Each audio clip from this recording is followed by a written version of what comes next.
Bonjour les amis, j'espère que vous allez toutes et tous très bien. Aujourd'hui, on va faire la visite de Mars. Que faire au rucher à Mars? Mais avant, je voulais vous montrer un petit peu où en était la floraison sur le rucher. Comme vous pouvez le voir à l'écran, c'est pas la pleine floraison encore, ça démarre juste. Ça démarre juste sur cette parcelle. Donc il y en a quelques-uns qui ont plus de fleurs que d'autres. Regardez, par exemple. Donc là, on voit de belles fleurs, mais on voit qu'il y a une majorité de bourgeons. Donc les abeilles, pour l'instant, boudent encore cette parcelle pour aller dans les parcelles où c'est la pleine floraison, parce que ce n'est pas la même variété d'abricotiers, et elles trouvent de la nourriture, et elles viendront après sur celle-ci. Parce qu'elles sont juste là. Voilà, je me suis installé en bordure des ruches et il est 16h30. La température en voiture pour venir au rucher indiquait 17 degrés. Donc il fait bon. Vous devez voir derrière moi l'activité pour pratiquement une fin d'après-midi. Pour début mars, il y a encore une belle activité. Donc le mois de mars. Alors, le mois de mars est toujours un mois particulier. Pourquoi? Parce que entre le sud de la France, le nord et les régions un petit peu en altitude ou froides, il y a un écart ce mois-ci qui est énorme. Donc ce que nous, on va pouvoir faire dans le sud, c'est pas faisable dans le nord ou en Isère ou des endroits comme ça. Il faut quand même tenir compte de sa région pour essayer de dupliquer ce que moi je vous dis, si vous avez l'intention de dupliquer. Donc c'est pas parce que moi je peux rajouter des cadres, je peux ouvrir mes ruches, que dans toutes les régions de France on peut le faire. Donc il faut quand même rapporter toujours à sa région, à sa race d'abeilles, à la force de sa colonie, à l'âge de sa reine, etc. Donc ça, c'était juste pour que ce soit bien clair pour tout le monde. Alors quand je dis que c'est un mois disparate en France et où on fait le grand écart, c'est que nous, dans le sud, il y a encore plus des gens qui sont encore plus au sud que moi. Moi, je suis, pour donner une situation géographique, dans le Gard rhodanien. C'est le Gard qui est en bordure du Rhône, qui est, pour situer sur un point sur la carte de France, vous prenez Avignon, et en face du Rhône, c'est Villeneuve-les-Angles, et moi, je suis légèrement décalé de Villeneuve-les-Avignon. Donc on est quasiment en face Avignon. Donc, c'est une région où on a des températures qui sont plutôt douce, mais c'est une région très venteuse, surtout cette année. Bon, nous, dans ce mois de mars, c'est le mois où il y a les gros démarrages de floraison. Les amandiers, ça y est là, c'est fini, où on est sur la fin. Moi, dans mon secteur, je parle dans mon secteur géographique. Alors, c'est la fin, c'est que des amandiers sauvages, il y en a beaucoup, mais on arrive sur la fin de la floraison. Le romarin a fleuri, il est encore en fleurs, et maintenant c'est l'époque des fruitiers, parce qu'on est un endroit sur Sauveterre, où il y a quand même beaucoup de fruitiers, et ça nous amène de grosses mielées. Donc ces mielées sont bénéfiques, parce que c'est des mielées de début de saison qui nous boostent bien nos colonies, qui nous les renforcent, et ça nous permet d'attaquer de bonne heure, d'avoir des colonies fortes de bonne heure. Néanmoins, dans l'apiculture, il faut toujours suivre les conditions climatiques. Alors je vous ai dit que là, en ce moment, on a des conditions climatiques qui sont plutôt favorables. On a eu un hiver plus froid que les années d'avant. On a eu un hiver, voilà, un hiver. Il y a eu des gelées, ça ne descend pas très bas chez nous, mais on a eu des gelées que plusieurs années on n'a pas eu de gelée. Et de ce fait, moi je prends toujours la floraison sur ce rucher pour regarder un petit peu si on est en avance ou en retard. Donc là, je peux vous dire qu'on a entre 8 et 10 jours de retard en rapport de l'année dernière. L'année dernière, on était en avance à rapport à l'année d'avant. Donc, on a fait machine arrière, ce qui est normal. On revient pratiquement à la période de la floraison de l'abricotier. Donc, c'est tout à fait normal. Mais on a quand même ces 10 jours de retard en rapport de l'année dernière. Donc, systématiquement, on a une évolution de nos colonies qui va avoir ce retard et qu'on n'arrivera pas à combler. Mais je pense que c'est bien pour tout le monde qu'on retrouve des conditions climatiques normales avec des hivers, des floraisons à la bonne saison, etc. Donc maintenant qu'on a fait le point sur les floraisons, sur les conditions climatiques, etc. Donc ce mois de mars, il faut être très vigilant. Très vigilant, pourquoi? Parce que la reine, chez nous, a repris sa ponte et là, quand on fait les contrôles, on a des cadres qui commencent à être remplis de couverts. Donc elles vont avoir besoin d'un gros apport de nourriture, pollen, nectar, miel. Nectar ou miel, hein, c'est pareil. Mais du pollen, il en faut aussi. Donc, il faut s'assurer que vous ayez assez de réserves dans vos colonies. Bien contrôler ça. Le couvain a grossi. Regardez si sur le haut des cadres, vous retrouvez, comme je vous dis, la banane. C'est du nectar ou du miel. C'est souvent operculé, donc c'est du miel. Mais vous devez retrouver aussi sur les deux côtés, à milieu, au bas de cadre, ça dépend. Ça dépend des colonies. Vous devez retrouver du pollen. Pourquoi? C'est pour nourrir les larves. Il ne faut pas qu'il y ait une carence d'une ou de l'autre. Donc, si vous avez des doutes, il faut nourrir. Il ne faut pas que la colonie soit en famine ou manque de nourriture en cette période, parce que ça va être de mauvaises abeilles que vous allez avoir, ou elles ne vont pas arriver à nourrir le couvain comme il faut, ou les abeilles vont avoir des carences, etc. Donc soyez vigilants là-dessus.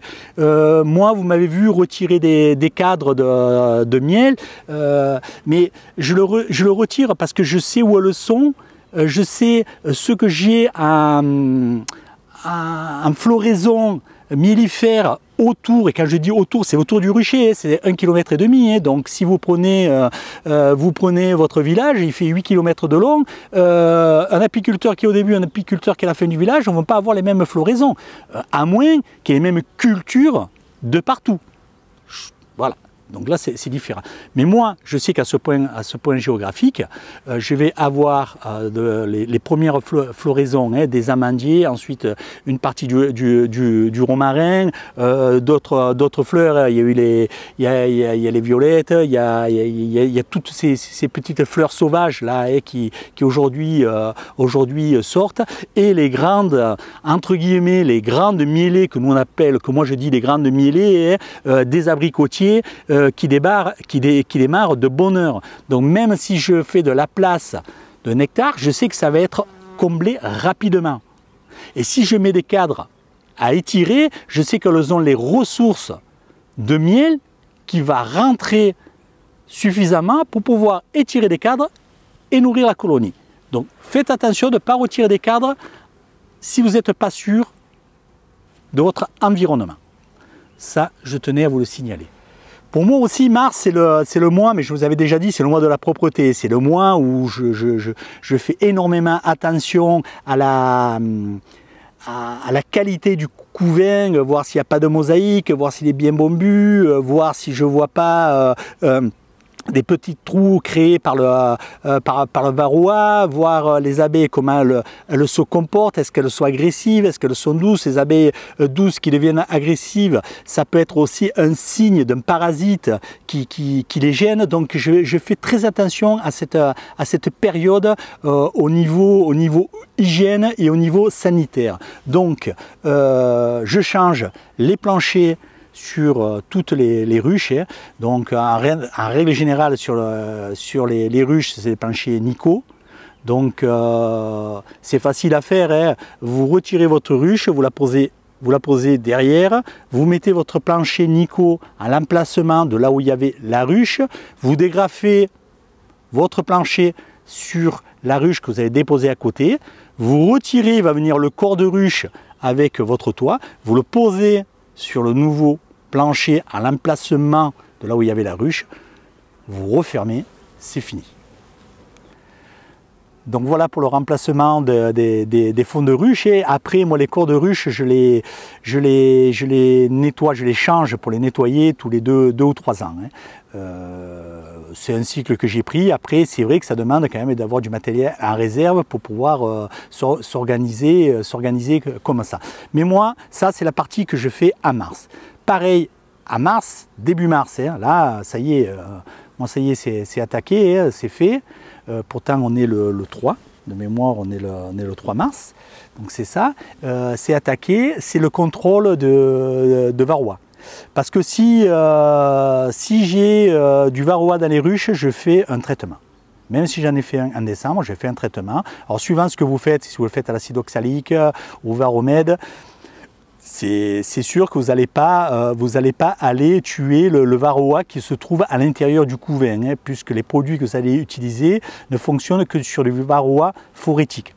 Mais en détruisant déjà la partie de varroa phorétique, vous allez limiter l'infestation. D'accord? C'est-à-dire que vous n'allez pas retomber à zéro, mais tout ce qui est déjà à l'extérieur va être tué. Après, si vous refaites un traitement 10 jours après par-dessus, il y a une grosse partie de ce qui est né, et si elles ont du varroa dessus, ça devient phorétique, va mourir aussi. Par contre, là, je vous conseille de désengager la reine quand vous faites ça, parce que traitement sur traitement, c'est pas une bonne chose. C'est pas anodin, c'est pas une feuille de menthe que l'on pose sur un cadre et qui s'évapore et qui va nous enlever le varroa. Donc ça a aussi des conséquences quand même sur la longévité des abeilles et de la reine. Mais là, les abeilles d'hiver sont en train de mourir, elles se font remplacer par les abeilles entre guillemets d'été, donc leur durée de vie est beaucoup plus courte, 20-30 jours en moyenne, on va dire. Donc même si vous faites 2 traitements dessus, il y a des nouvelles qui vont venir, ça ne va pas les tuer, mais par contre la reine, moi en ce moment je la désengage, je ne veux pas qu'elle subisse que des traitements chaque année. Donc voilà, pensez bien au varroa et bien protégez votre reine. Alors le traitement du varroa, ça se fait bien sûr quand il n'y a pas de hausse. Si vous avez des hausses, traitement, c'est interdit. C'est interdit pour la qualité du miel. Vous allez remonter vos produits, certains suivant ce que vous utilisez, des produits chimiques, ce n'est pas des produits chimiques d'acide oxalique, de formique ou autre dans votre miel. Donc c'est pas bon quand même pour la santé. Donc ça, c'est plus qu'une recommandation, c'est une obligation que les traitements ne doivent pas être faits quand il y a les hausses sur la ruche. Pareil, en ce mois de mars, pensez que dans certaines régions, le frelon asiatique, les gines vont sortir et vont commencer à créer des nids. Donc il y a 2 écoles, il y a ceux qui vous disent qu'il ne faut pas piéger les gines et une autre école qui va dire qu'il faut piéger les gines. Alors qui a raison, qui a tort? Aujourd'hui au niveau scientifique, une étude scientifique sérieuse est faite par un organisme neutre. J'en ai pas trouvé. Ça doit sûrement exister. Je suppose que oui. Si quelqu'un en a une, m'envoyez le lien, je suis preneur. Ça m'intéresse fortement. Parce que dans tout ce que j'ai pu lire actuellement, jamais on ne parle de savoir si, quelle est la meilleure solution. Si c'est de piéger ou de ne pas piéger. Après, chacun va avoir son opinion personnelle là-dessus et va vous dire il faut faire comme ça ou comme ça. Moi, je ne vais pas vous dire quelle solution prendre. Moi, je pars du principe que je piège. Je piège parce que chercher un nid, appeler une société pour qu'ils viennent le détruire. Alors quelqu'un qui détruit les nids a quand même un petit intérêt commercial de vous dire de trouver les nids et de les appeler. C'est son fonds de commerce. Donc je ne dis pas qu'il ne fait ça que pour ça. Je ne dis pas qu'il a tort. Mais moi, chercher des nids dans la garrigue, c'est compliqué, hein. C'est très compliqué, hein.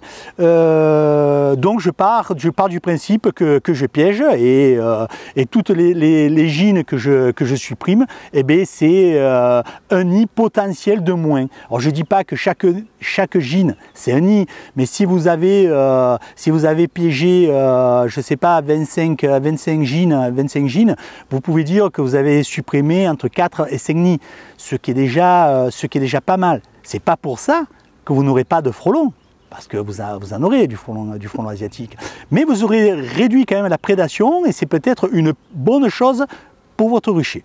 Donc moi personnellement, je piège. Après, vous faites comme vous voulez, comme vous êtes habitué à faire chaque année et comme votre conscience vous le dicte, hein. Donc, qu'est-ce que je mets en ce début de saison dans les pièges, hein? Alors là, j'ai pas de produit miracle, hein. Je me suis servi de ce que j'ai trouvé sur Internet, ça fonctionnait, donc depuis, je suis fidèle au démarrage de la saison avec ce cocktail, hein. Cocktail, c'est quoi? C'est sirop de cassis, vin blanc et bière. Voilà. Et je mets ça dans le piège et les gines sont attirées par le sucre en début de saison, donc sont attirées par ce piège et l'alcool est un répulsif pour les abeilles. Donc voilà pour le frelon asiatique. Donc vous devez voir l'activité qu'on a en ruche. Nous on a déjà ouvert les ruches, on a fait déjà les visites de printemps, donc je n'ai pas de questions à me poser de savoir où on en est, si la reine est toujours en vie, si elle pond bien, etc. Puisque ça a été fait, et suivant les régions, je sais très bien que vous n'avez pas encore fait les visites de printemps, hein. Donc ensuite, c'est le contrôle classique de regarder ce qui se passe sur la planche d'envol, hein. Alors beaucoup vont vous dire oui, mais quand il y a de l'entrée de pollen, c'est qu'il y a une reine qui est en ponte. Alors ça, c'est une fausse vérité. Parce que dans beaucoup de cas, vous pouvez avoir une entrée de pollen dans une ruche normale, pareil que celle qui est à côté, et il n'y a plus de reine. La ruche a pu devenir bourdonneuse, ou même elle n'est pas encore bourdonneuse, mais ça rentre du pollen. Donc ce n'est pas quand même un critère à 100% sûr. Par contre, un critère normalement qui est beaucoup plus sûr, c'est de regarder si vous avez des vols de repérage, pas de propreté. Je parle bien des vols de repérage, hein. Si vous avez des vols de repérage, ça veut dire que vous avez de nouvelles abeilles qui sont en train de naître, qui sont en train de repérer, de faire leur point, on va dire leur point GPS de la ruche, en agrandissant leur cercle et avoir une vision pour la retrouver. Et un point, on va dire le point GPS. Ça, c'est beaucoup plus sûr. Donc voilà ce que je peux vous conseiller pour le mois de mars. Le mois de mars reste quand même un mois charnière qu'il ne faut pas louper, hein, parce que si vous partez avec du retard, ce retard, vous allez le suivre toute la saison. Donc, anticipez, préparez, si vous voulez mettre des cadres à mâle, préparez vos cadres à mâle, préparez vos cadres, ça doit déjà être prêts, les cadres 2022 pour mettre dans les ruches quand vous en avez besoin. Si vous avez déjà préparé le remplacement de votre matériel pour la propreté, vous ne perdez pas de temps, vous savez que tel jour vous allez au rucher, vous changez ça, clac, c'est fait, et vous pouvez faire autre chose de suite après. Donc c'est le conseil que je peux vous donner en apiculture, toujours anticiper, parce que vous avez un facteur qui est très important, c'est le facteur climatique, et celui-là, même avec des météos à 15 jours, des fois il y a des changements, et si on vous annonce 15 jours de mauvais temps, etc., les choses que vous auriez pu faire, que vous n'avez pas fait parce que vous n'êtes pas prêt, vous allez reporter dans le temps. Voilà les derniers conseils que je peux vous donner. Et voilà, c'est fini. On arrive à la fin de l'épisode. Je vous remercie de l'avoir regardé en entier. Je vous souhaite une excellente semaine. Je vous donne rendez-vous prochainement pour de nouvelles aventures. Et surtout, prenez bien soin de vous. À bientôt les apis.